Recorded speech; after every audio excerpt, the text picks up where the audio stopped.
Hey guys, Mark Ferrasci, Protect Dog Training. Now, I thought ahead. Remember we did the video the other day with Duk-ie. He's in the crate here. We just brought him in the house. And we were talking about protest behavior. This is something that the owner didn't realize was happening, and she's allowed it to happen. And Duk-ie's grown into kind of protesting. He's mouthing all over the place. He's throwing his body. He's kind of making it hard. He's making it a struggle to deal with him anytime you wanted to do anything. And right now we're using it for a part of our relationship dynamic this to be able to assert our dominance over him to a certain degree, to be able to teach him to be managed. We want to manage his body. We want to be able to do full body inspection. I want to be able to look at his ears. I want to be able to look at his teeth. I want to be able to look at his paws.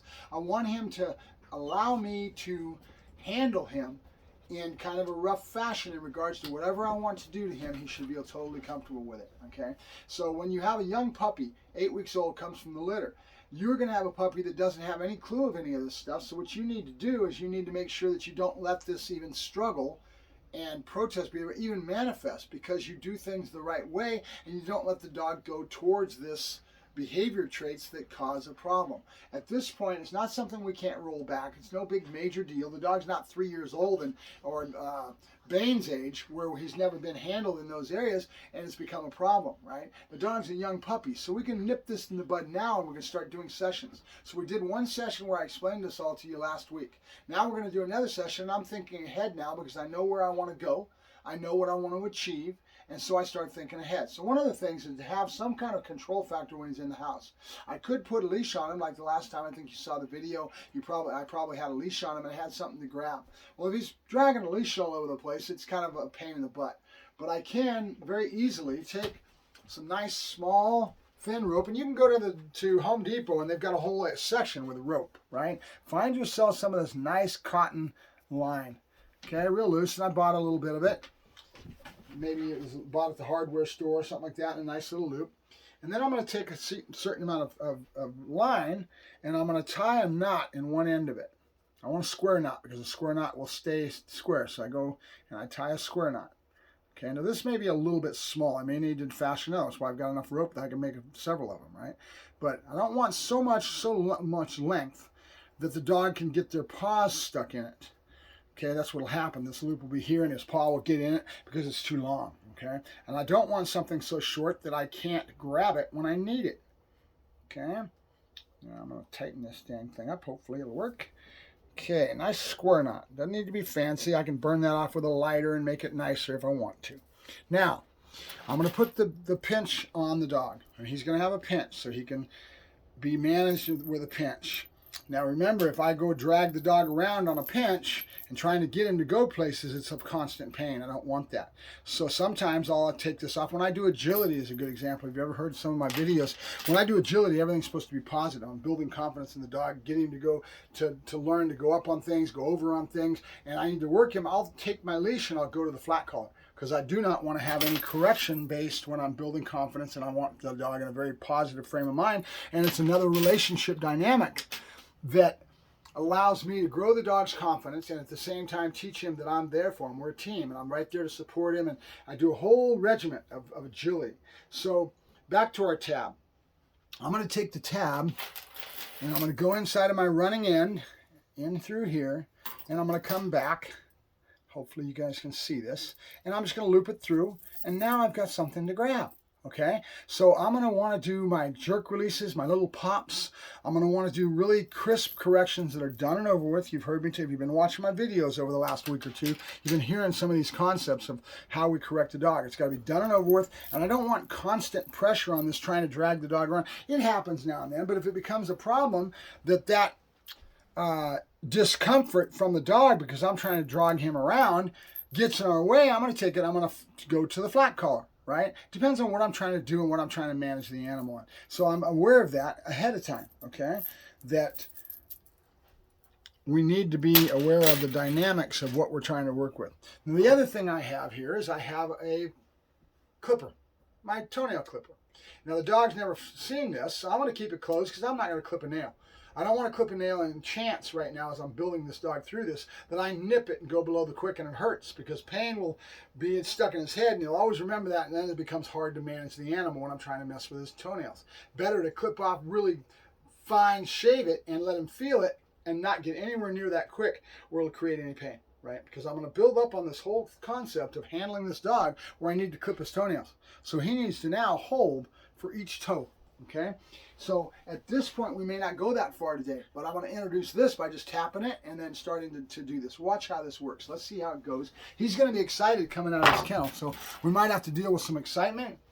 We're going to find out. And when he realizes I'm serious, then I want him to have to calm down a little bit. Come here, Duk-ie. Good boy. Duk-ie. Awesome. Good. Hopefully you can see this whole view. Good boy, Duk-ie. All right. Good boy. Okay, and now I have a tab. I have something to grab and give a sharp little tip, right? I'm just going to nip him in the bud if he starts too much protest behavior, and I'm going to try to drive through with our relationship dynamic in regards to me handling him. Nope, see the protest behavior? Paw comes up. This is all because of what his mom caused before and had going. She had no understanding of it. So we don't want this to, no. Dang it, I got a fingernail that's coming off. Nope. No. Good, there you go, good. No. This is how he started with me. Nope. Good, good. Where he was throwing paws all over the place, doing all this behavior because she let him get away with it. And she didn't understand how it would manifest. Doesn't start out being a problem in the beginning. You think it's a cute little puppy. It becomes a problem with time because this puppy matures into an adult. And he goes through all kinds of evolution in that maturity, right? From 8 to 16 weeks is a critical development period window. Okay, from 16 weeks to 5 or 6 months is another development window. Okay, each one of these times the dog goes through a maturity growth that the dog does very typical things that somebody like me, I feel it. It's in my gut. I've been dealing with so many dogs. I've worked thousands of dogs and thousands of puppies. Puppies are something. No. You understand me? Good. I'm pinching his paw because I don't want good to put even his paw on me. I'm trying to up my expectations of him, right? We've already done this before. Good. All right, now I want to try to go into a pattern. Ears first. Nope. Good. Nope, we're building on pattern and we're building on, yep, good boy. Nope, good. Yep, good boy. And our salvation, I'm going to go for the other ear because I want to go to the mouth after this, but I've got one more piece of food. If I go to the mouth with a piece of food, yep, in my hand, we're going to have a problem. Good boy, good. So my ability to communicate with him with corrections and praise, voice tone, attitude coming from me to him is critical. No. Good. Nope. I'm going to start taking the lips. And when he mouths, I'm going to bend the lip into the teeth and I'm going to pinch. It doesn't feel good, right? But again, done and over with. Matter of fact, that's the most important thing. Here he is. He's trying to mouth right now. No. You understand me? Good. Hold. Good. There you go. Let me see. Good. Good boy. Good. Nope. Good. Yep. Okay. So we're looking for a time level. We're looking not to get past the point of struggle where no. Good. Where he starts to try to panic and get away from me, we've got to keep him right below threshold and try to work him through this. It's not easy for somebody that doesn't know what they're doing, and when I'm conveying these thoughts to you, you may try it and you just don't have the instinct to do it. So remember, always too fast, never too slow. So if you're having a problem, back up on what you're trying to do to the animal. Nope. Good.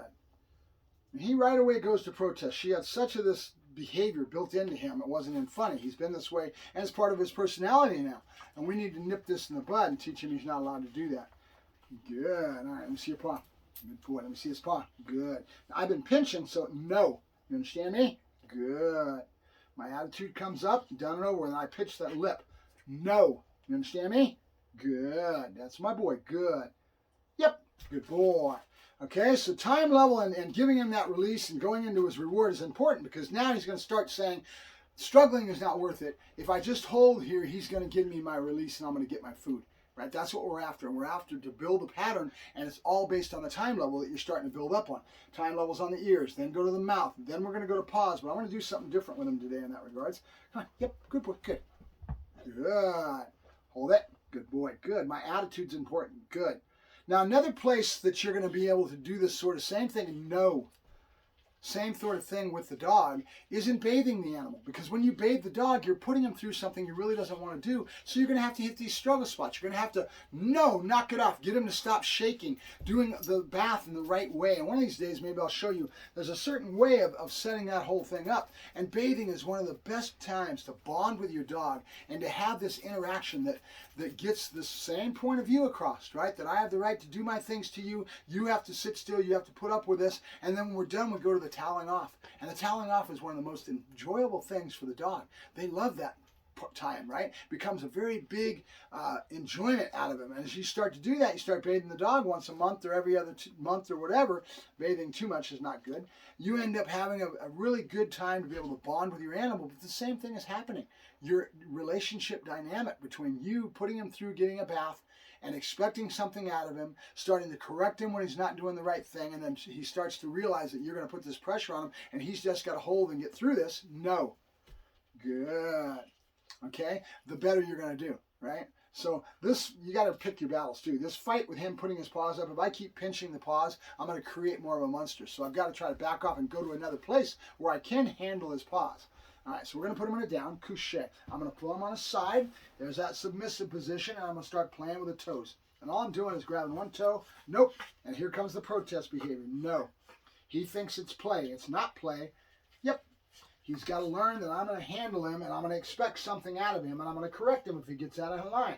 Now, here would be a place that I'd probably want his flat collar on. Why? If he gets too much protest and he brings up his fight to protest, I need to give him a good little tussle, right? And really bring my correction up a little, but it wouldn't be fair to do with a pinch collar. That's too much pain, right? And now he's going to remember it as a negative. We want him to remember this as more of a positive than a negative, right? So I may go to the flat collar like I was talking about, right?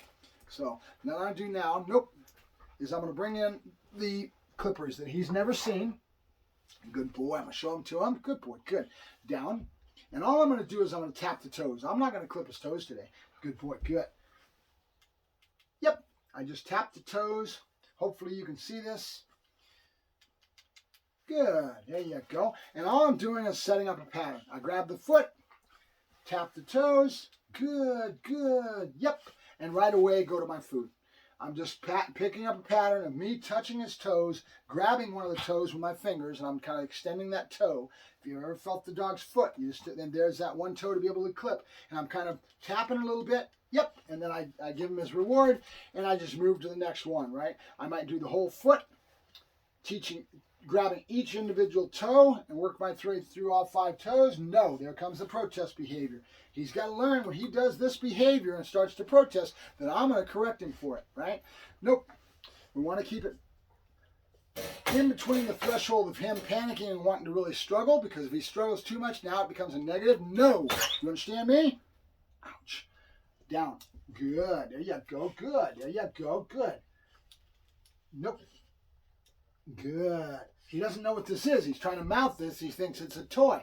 And you have to teach him that we're not here to play. We're here to get something accomplished. And he has to start to understand that with my personification of my energy, my attitude when I'm handling him, my voice tone. No. Good. No. Good. Good. Okay? It's not something that is, I'm trying to explain it to you, but most of this happens with my interaction and that relationship dynamic with the dog that I'm getting out of my gut, right?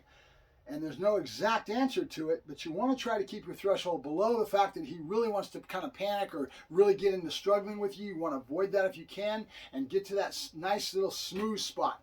Duk-ie. Good boy, good. There you go. You're getting in trouble. You're getting in trouble. And keep our relationship dynamic as positive as possible within this whole realm of what we're doing, right? Nope. I see. Good boy, good. Good boy. No. Good, good. Listen to my voice tone. I brought it very stern. Good. Making him realize I'm serious. The corrections come in between to make him realize the seriousness of it. Good. And my attitude is saying, I'm not here to play and I will not accept this, right? Good. Good. Good. Yep. Good boy. Good. That's my boy. Good. There you go. Good boy. Energy level personified to the dog and really personifying what we're trying to get out of the dog. And then realize that I don't need to do all 4 feet. I just need to do this attitude that I'm going into.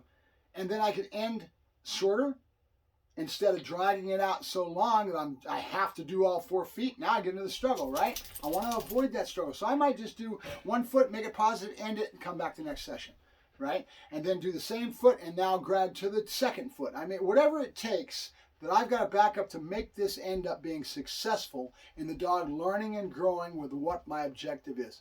What's my objective? To avoid the struggle, to avoid that protest behavior that he's given me, to make him realize that I'm more serious, that he has to put up with this, but do it in such a way that we find that little groove that ends up working for that. Every dog's going to be different, right? Some dogs I may have an attitude where I bring it up a lot higher, right? Come here. Good boy. Good. All right.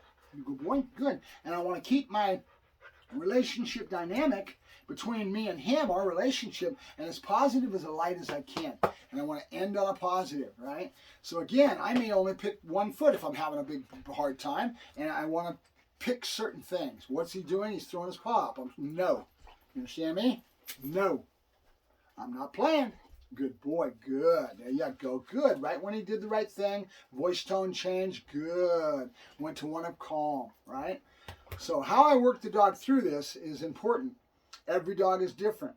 Duk-ie has a tendency to protest. His mom has caused this, so she's going to have to be the one that ends up, and he's going to do it more to her than he is to me, because she's already got this relationship dynamic between her and him that she's got to be able to get through, right? Baby steps, and you'll get there. Always remember, what I always say? Always too fast, never too slow. So back up 2 steps and how far you're trying to demand that he gets you to put up with him. Duk-ie, good boy, good. That's a boy. All right. Nope, I see.